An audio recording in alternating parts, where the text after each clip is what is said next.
نحمده ونصلي على رسوله الكريم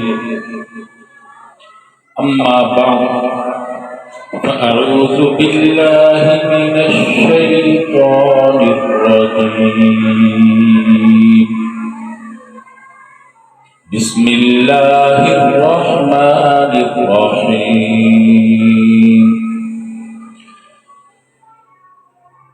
أم حسبتم أن تدخلوا الجنة ولما يأتكم مثل الذين خلوا من قبلكم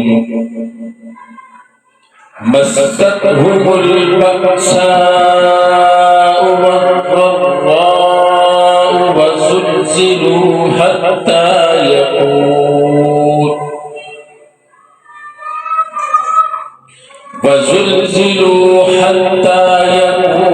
الرسول والذين آمنوا معه متى نصر الله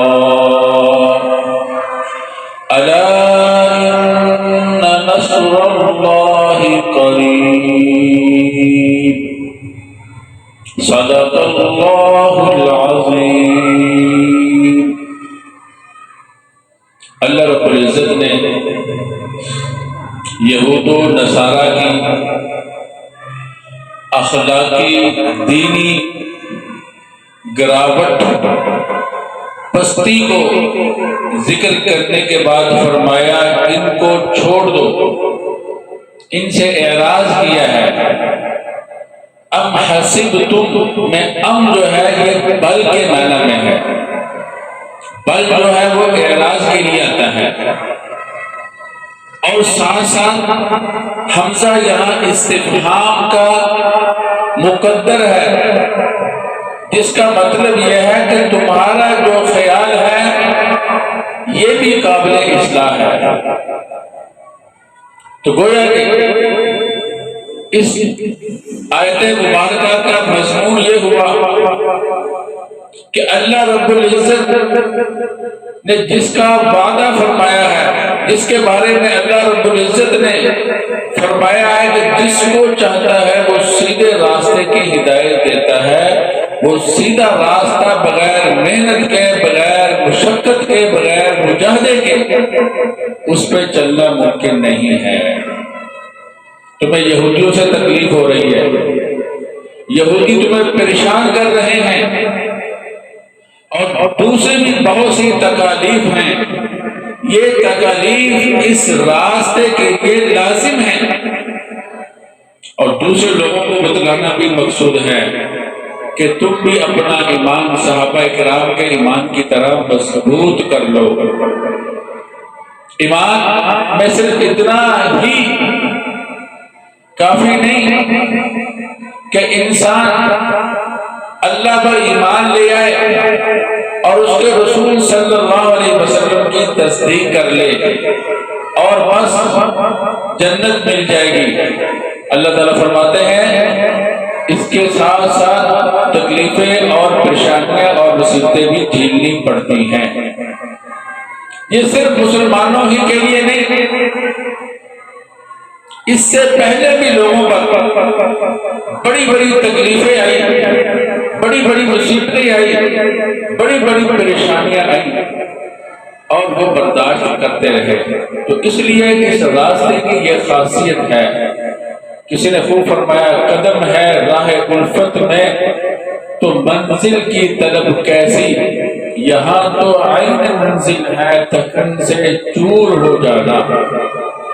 اللہ رب العزت نے فرمایا احسب الناس ان يقولوا آمنا وهم لا يفتنون ولقد فتنا الذين من قبلهم فليعلمن الله الذين صدقوا وليعلمن الكاذبين ام حسبتم ان تدخلوا الجنة ولما يعلم الله الذين جاهدوا منكم ويعلم الصابرين۔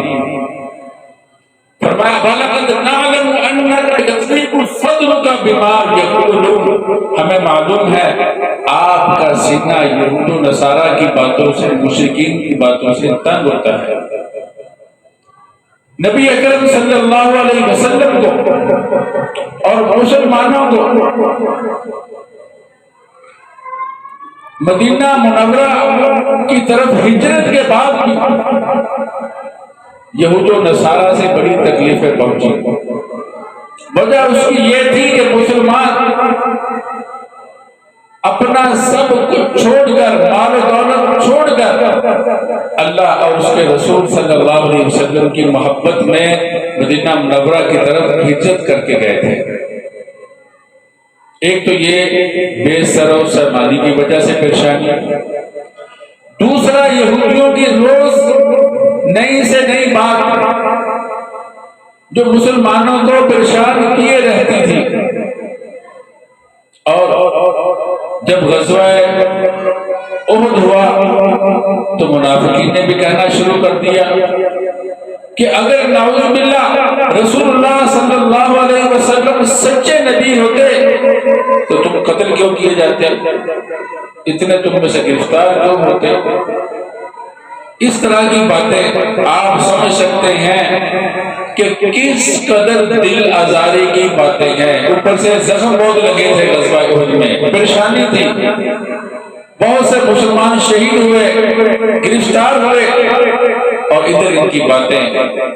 اور پھر غزوہ احزاب میں تو آپ کو معلوم ہے اللہ رب العزت نے خود نقشہ کھینچا مسلمانوں کی پریشانیوں کا، مصیبتوں کا، خوف کا، اور اس وقت کے موسم کی سردی کا، اور کفار کی طرف سے طرح طرح کی تکلیفوں کا۔ فرمایا اذ جاءوکم من فوقکم ومن اسفل منکم واذ زاغت الابصار وبلغت القلوب الحناجر وتظنون باللہ الظنون هنالک ابتلی المؤمنون وزلزلوا زلزالا شدیدا وإذ يقول المنافقون والذين في قلوبهم مرض ما وعدنا الله ورسوله إلا غرورا۔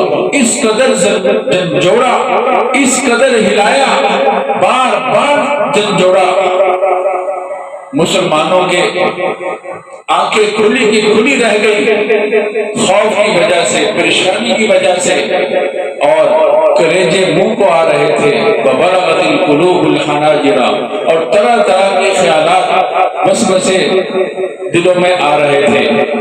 منافقین نے تو کھلم کھلا کہہ دیا نعوذ باللہ اللہ اور اس کے رسول صلی اللہ علیہ وسلم کے وعدے غلط تھے، انہوں نے ہمیں یہاں لا کر مروا دیا۔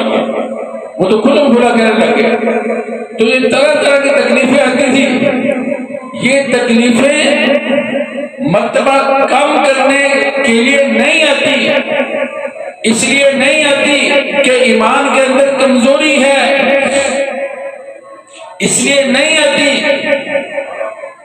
کہ ایمان کو مزید پختہ کرنے کی ضرورت ہے، نہیں، یہ تکلیفیں اس راستے کا خاصہ ہے۔ علامہ اقبال نے کہا بات یہ تندی مخالف سے نہ گھبرا اے عقاب، یہ تو چلتی ہے تجھے اونچا اڑانے کے لیے۔ اللہ رب العزت کے راستے میں تکلیفیں آنا اور ان کو برداشت کرنا، اس سے مقام بہت زیادہ اونچا بڑھ جاتا ہے، اونچا ہو جاتا ہے۔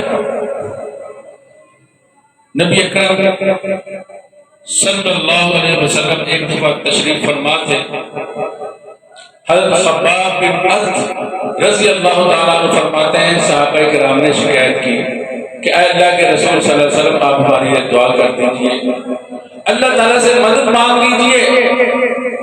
آپ صلی اللہ علیہ وسلم سیدھے ہو کر بیٹھ گئے، فرمایا تم سے پہلے جو لوگ تھے ان کے اوپر بڑی بڑی مصیبتیں آئیں، ایک آدمی کے سر کے اوپر آرا رکھ کر سر کے درمیان سے پاؤں تک اس کو چیر دیا جاتا تھا کہ وہ اپنا دین چھوڑ دے، مگر یہ اس طرح چر جانا بھی ان کو ان کے دین سے نہیں روک سکا۔ لوہے کی کنگیاں ظالم لے کے آتے تھے، ہڈیوں اور گوشت کے درمیان چلاتے تھے کہ دین چھوڑ دو، مگر وہ اپنا دین نہیں چھوڑتے تھے۔ فرمایا تم جلدی کرتے ہو، ایک وقت آئے گا خدا کی قسم اللہ اس دین کو اس طرح مکمل کر دے گا کہ ایک سوار چلنے والا صنعاء سے چلے گا، حضرموت تک کتنا لمبا سفر ہے، اس کو کسی کا بھی خوف نہیں ہوگا، الا اللہ، صرف اللہ کا خوف ہوگا۔ بھیڑیا جرت نہیں کرے گا کہ کسی کی بکری پر بھی حملہ کرے گا، اس قدر امن پھیلے گا اس دین کی برکت سے۔ لیکن فرمایا تم جلدی کرتے ہو۔ تو آج کل کے مسلمانوں کو بھی چاہیے، تھوڑی سی تکلیف آتی ہے مدرسہ بند کر دیا، پڑوسی غلط ہے پریشان ہو کر جگہ چھوڑ دی، ہم دعوت لے کے چلتے ہیں تو پریشان ہو جاتے ہیں۔ پریشانی، مصیبت، تکلیفیں اس راستے کا خاصہ ہے، یہ بلند کرنے کے لیے آتی ہیں۔ اللہ تعالیٰ چاہے تو کوئی تکلیف نہ دے، مگر اللہ رب العزت دنیا میں بھی دیکھ لیجئے، ایک آدمی کہتا ہے میں تمہارا دوست ہوں، تمہارا مددگار ہوں، جب بھی آپ کا دسترخوان سجتا ہے، حلوے حلوے وہاں پک کر لگتے ہیں تو وہ آ پہنچتا ہے۔ جب مصیبت کا وقت آتا ہے، لڑائی کا وقت آتا ہے، خون دینے کا وقت آتا ہے، کٹنے اور مرنے کا وقت آتا ہے، وہ نظر ہی نہیں آتا۔ آپ کہیں گے نا بہت سچا دوست ہے، تو ایمان کے اندر بھی اللہ تعالیٰ دیکھنا چاہتے ہیں، اللہ کو معلوم ہے، اللہ لوگوں کو بھی دکھلانا چاہتے ہیں اور ظاہری طور پر بھی دیکھنا چاہتے ہیں کون سچا ہے، کون جھوٹا ہے، کون کھرا ہے، کون کھوٹا ہے، اس لیے یہ ہوگا۔ اب آپ کہیں گے کہ جو لوگ جن کے اوپر مصیبتیں نہیں آتی اس کا مطلب وہ جنت میں جائیں گے ہی نہیں۔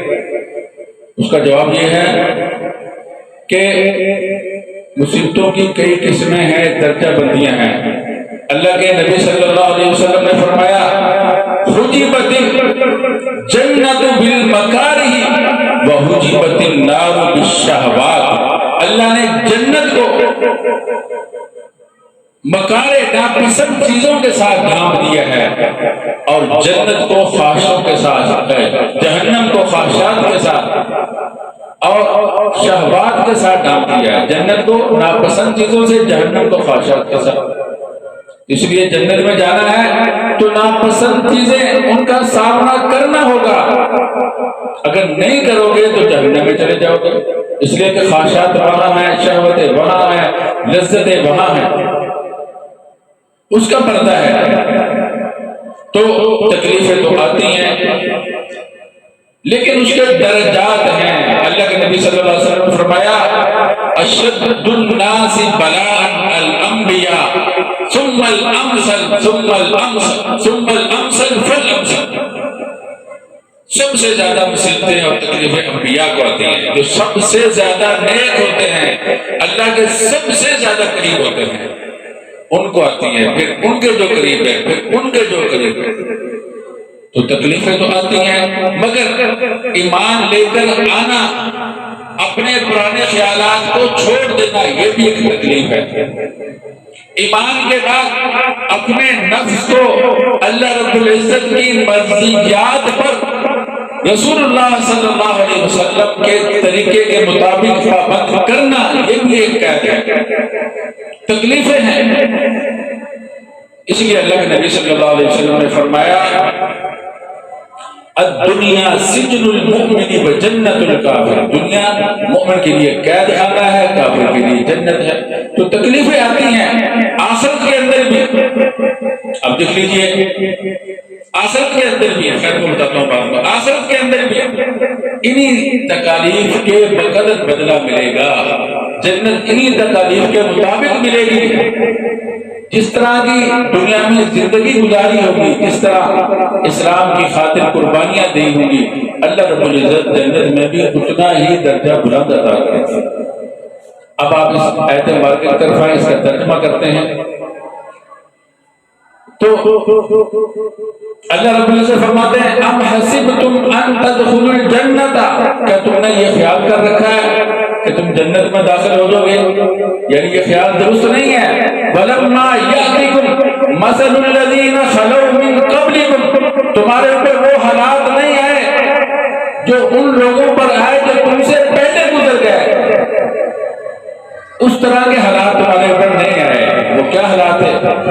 مستہم البأساء والضراء، ان کے اوپر فقر و فاقہ، بأس کا معنی سختی، فقر و فاقہ، ضرہ، تکلیفیں، بیماریاں، مصیبتیں اس قدر آئی. وزلزلوا، اور انہیں اس قدر جھنجھوڑا گیا. زلزلوں کا معنی ہے بار بار جھنجھوڑنا، اس کو زلزلوں کہتے ہیں. زلزال بار بار کسی کو تکلیف دینا، حرکت دینا. وزلزلوا، اور وہ سخت جھنجھوڑے گئے.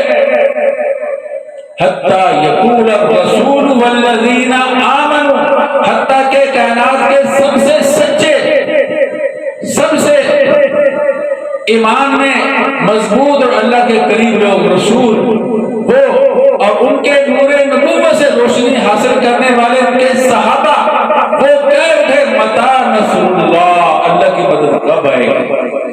متی نصر اللہ، اللہ کی مدد کب آئے گی؟ اس قدر مصیبتیں آئیں، اس قدر آزمائشیں آئیں، اور اس قدر لمبی ہو گئی آزمائشیں کہ ایمان والے بھی کہنے لگے متی نصر اللہ. اب یہاں پر آپ کہیں گے کہ اللہ کے نبیوں سے اس طرح کا سوال کہ اللہ کی مدد کب آئے گی، کیا یہ شکایت تھی؟ تو وہ تو بہت بعید ہے. اس کا جواب یہ شکایت نہیں تھی، اللہ کی مدد کا ان کو یقین تھا کہ مدد ضرور آئے گی. حق کے ساتھ اللہ کی مدد ضرور آتی ہے، مگر اس کا تعین نہیں تھا کس وقت آئے گی. اس لیے تنگ ہو کر، پریشان ہو کر یہ جملہ کہا، یعنی اللہ کے سامنے عاجزی کی، گڑ گڑائے. تو عاجزی کرنا، گڑ گڑانا یہ تو اللہ کو پسند ہے. نبیوں کے دل بھی تنگ ہوتے ہیں، نبی بھی پریشان ہوتے ہیں، جیسا کہ اللہ تعالیٰ فرمایا وَلَقَدْ نَعْلَمُ أَنَّكَ يَضِيقُ صَدْرُكَ، ہمیں معلوم ہے ان کی باتوں سے، ان کی تکلیفوں سے آپ کا سینہ تنگ ہوتا ہے. اور بدر کے دن آپ صلی اللہ علیہ وسلم نے کیا فرمایا تھا؟ اللہ میں تھوڑے سے لوگوں کو لے کے آیا ہوں جو مٹھی بھر ہیں، اگر آپ نے ان کی مدد نہ کی تو لن تعبد بعد، اس کے بعد پھر آپ کی عبادت بھی کوئی نہیں کرے گا، کوئی باقی نہیں رہے گا جو آپ کی عبادت کرے. تو یہ نبی نے مقام ناز میں کہا تھا. تو نبی بھی اللہ کے سامنے گڑ گڑاتے ہیں، عاجزی کرتے ہیں. اللہ کو یہ انتہائی پسند ہے. تو کیونکہ اس کا وقت متعین نہیں تھا کہ کس وقت آنی ہے، تو سب کہہ اٹھے متی نصر اللہ. یہ اشارہ ہے کہ وہ مصیبتیں معمولی نہیں تھی، لمبی ہو گئی تھی. الا ان نصر اللہ قریب، اللہ تعالیٰ نے فرمایا اللہ رب العزت کی مدد قریب ہے. اس لیے کہ وہ اللہ اپنے چاہنے والوں کو، اپنے ماننے والوں کو، اپنی اطاعت کرنے والوں کو، جو اللہ پہ یقین رکھتے ہیں، اللہ کبھی تنہا نہیں چھوڑتا. تو اس لیے اللہ کی مدد قریب ہے، ضرور آگے رہیں گے. تو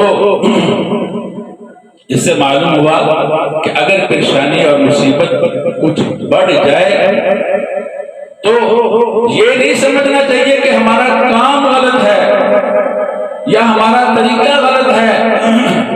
ضرور اللہ کی مدد ایک نہ ایک دن آ کے رہے گی.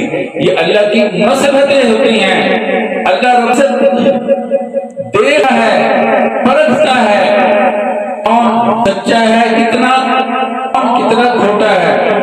اور بسا اوقات صرف مقصد مقام کو بلند کرنا ہوتا ہے. تو اللہ کی بڑی مصلحتیں ہوتی ہیں. سونے کو بٹھی میں ڈالتے ہیں، بعض سونا چوٹے کھا کر بٹھی کی حرارت سے صحیح سالم باہر نکل آتا ہے، بعض کالا بھی ہو جاتا ہے.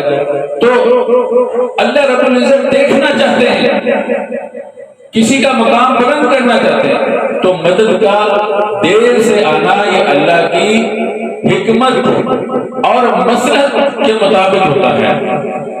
مقصد صرف یہ ہے کہ مؤمنین کو ایک تو تسلی دینا ہے کہ پہلے لوگوں کے ساتھ بھی یہ معاملات آئیں. دوسروں کو بتلانا ہے کہ یہ اس راستے کا خاصہ ہے اور ان مصیبتوں کی وجہ سے گھبرانا نہیں چاہیے۔ اللہ رب العزت مقام کو بلند کرتے ہیں اور مصیبتوں کے بعد اللہ رب العزت کی طرف سے مدد بھی لازمی آتی ہے، جیسے کہ اللہ تعالیٰ نے فرمایا ان مع العسر یسرا، ان مع العسر یسرا، تو تنگی اور آسانی کے ساتھ ساتھ ہے۔ تو خلاصہ یہ ہوا کہ یہود کی طرف سے جو تمہیں تکلیفیں پہنچتی ہے انہیں چھوڑ دیجئے، یہ تکلیفیں اس راستے کا خاصہ ہے، اور ساتھ ساتھ تسلی بھی دی گئی ہے، اور اپنی مدد کا وعدہ بھی فرمایا اور یہ بتلا دیا کہ اللہ کی مدد ضرور آ کر رہتی ہے۔ تو یہی ہم سب کے لیے درس ہے، ہم سب کے لیے سبق ہے کہ دین کے کام میں تکلیف آتی ہے، مصیبت آتی ہے، پریشانی آتی ہے، تنگ دل ہو کر اس کام کو چھوڑنا نہیں چاہیے، نہ یہ سمجھنا چاہیے کہ ہم حق پر نہیں ہیں اس لیے ہمارے ساتھ ہے، نہ یہ سوچنا چاہیے کہ یہ کفار، یہ یہود و نصارہ عیسائی اچھی زندگی بسر کر رہے ہیں، ان کے پاس مال و دولت ہے، ان کے پاس رونق زیب و زینت ہے، نہیں، یہ بھی نہیں سوچنا چاہیے، بلکہ قرآن و حدیث کے مطابق زندگی گزارنی چاہیے۔ اگر سختی اور تنگی آئے تو وہ سمجھ لینا چاہیے کہ اس راستے کا خاصہ ہے۔ دعا کیجیے اللہ رب العزت ہم سب کے ساتھ مہربانی والا، رحم والا، کرم والا، آسانی فضل والا معاملہ فرمائے۔ وآخر دعوانا ان الحمد للہ۔